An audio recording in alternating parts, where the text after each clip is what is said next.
Baik, di sini saya akan menjelaskan tentang nuzulul Quran. Yang pertama, pengertian nuzulul Quran. Secara bahasa, kata nuzul di dalam bahasa Arab berarti meluncur dari tempat tinggi ke tempat yang lebih rendah.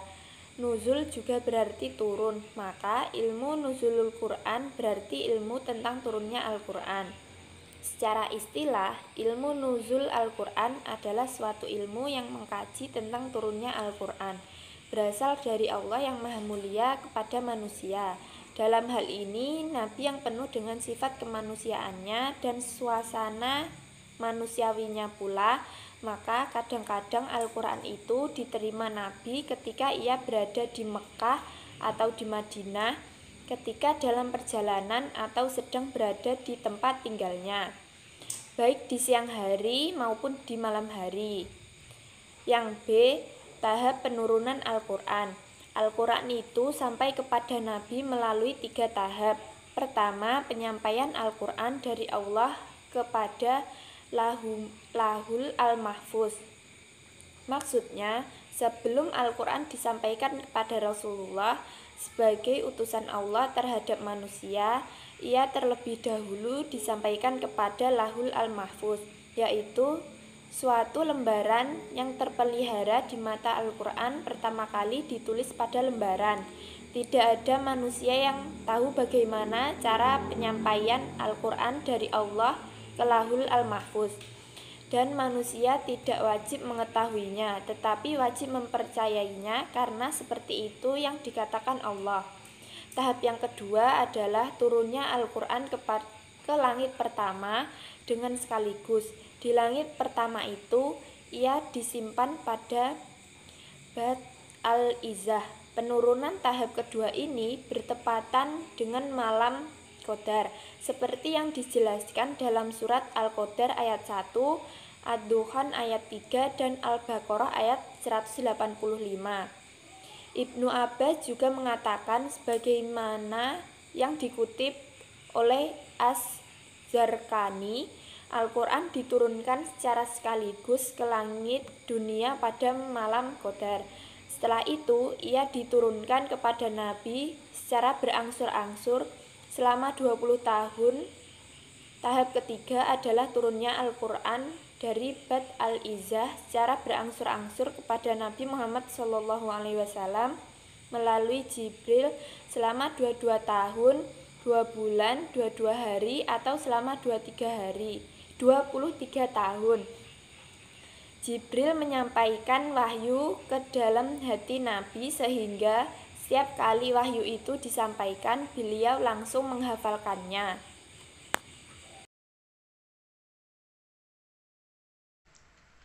Assalamualaikum warahmatullahi wabarakatuh. Perkenalkan, nama saya Alan Faik Dava dengan NIM 18602082220054. Di sini saya akan menjelaskan materi tentang ayat pertama yang turun dan ayat terakhir, serta penjelasan tentang pengertian asbabun nuzul. Saya akan menjelaskan ayat pertama dan terakhir turun terlebih dahulu. Al-Quran pertama kali diturunkannya kepada Nabi Muhammad SAW pada 17 Ramadan, tahun pertama kenabian, atau di waktu Muhammad telah diangkat menjadi Nabi. Sampai saat ini tanggal tersebut diperingati oleh umat Islam Indonesia setiap tahunnya sebagai malam peringatan nuzulul Quran. Surat yang pertama turun adalah Al-Alaq ayat 1-5. Hal ini berdasarkan hadis riwayat Al-Bukhari yang diterima dari Aisyah radhiyallahu anhu yang mengatakan, wahyu yang pertama sampai kepada Nabi dimulai dengan mimpi yang benar, yaitu datangnya kepadanya seperti cahaya di waktu pagi. Kemudian Nabi Muhammad melakukan khalwat di Gua Hira untuk beribadah.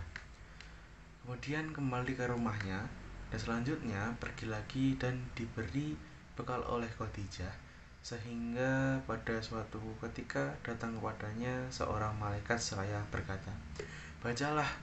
Nabi menjawab, aku tidak pandai membaca. Malaikat itu lalu memeluk erat-erat dan kemudian dilepaskannya lagi dan berkata, bacalah. Aku menjawab, saya tidak pandai membaca. Hal ini ia lakukan sampai 3 kali.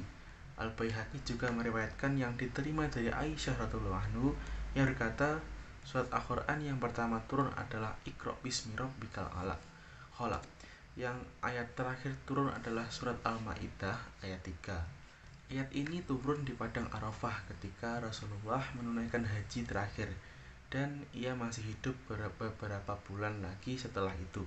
Sedangkan surat Al-Baqarah ayat 281 turun 9 hari atau 81 hari menjelang Rasulullah wafat. Rasulullah SAW wafat pada usia 63 tahun.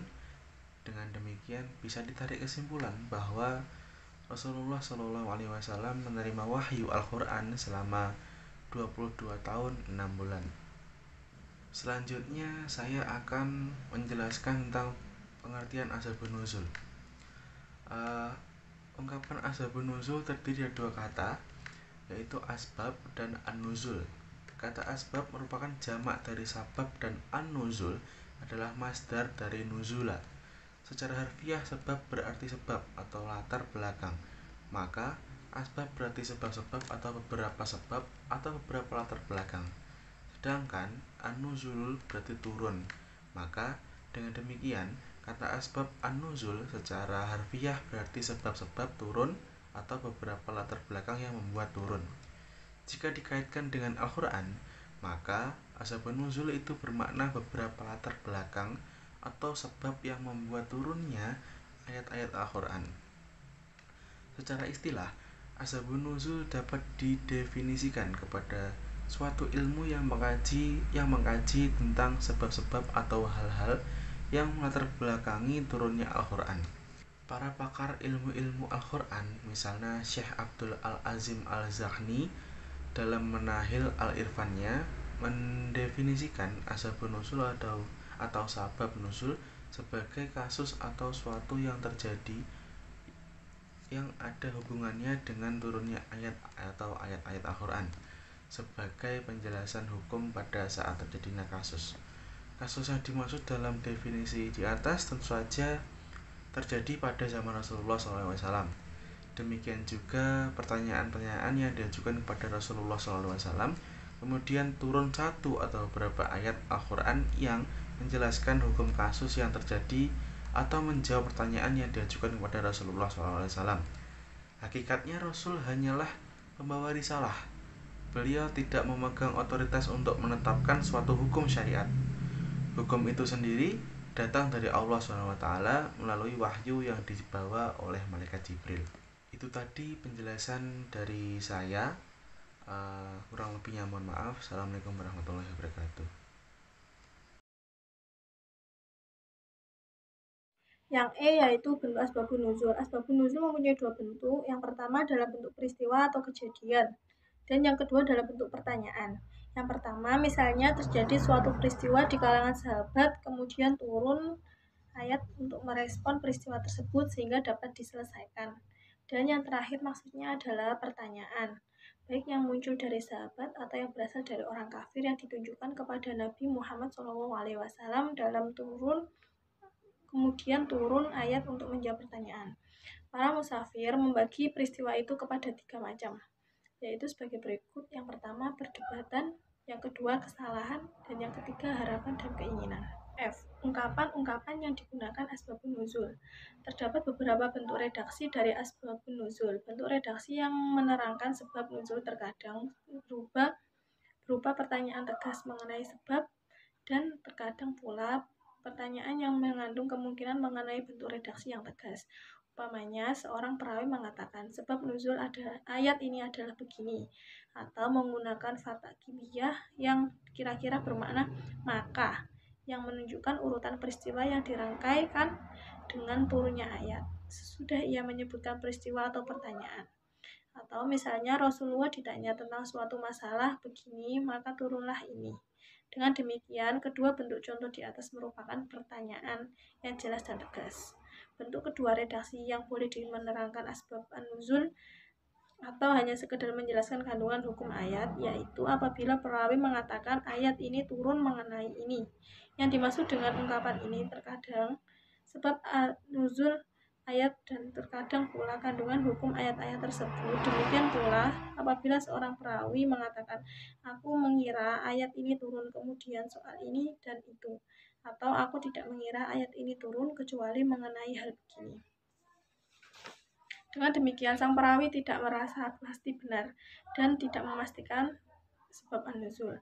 Contohnya dengan apa yang diriwayatkan oleh Abdullah bin Zubair mengajukan gugatan kepada seorang laki-laki dari kaum Ansar yang pernah ikut dalam perang Badar di hadapan Rasulullah tentang saluran air yang mengalir di tempat yang tinggi.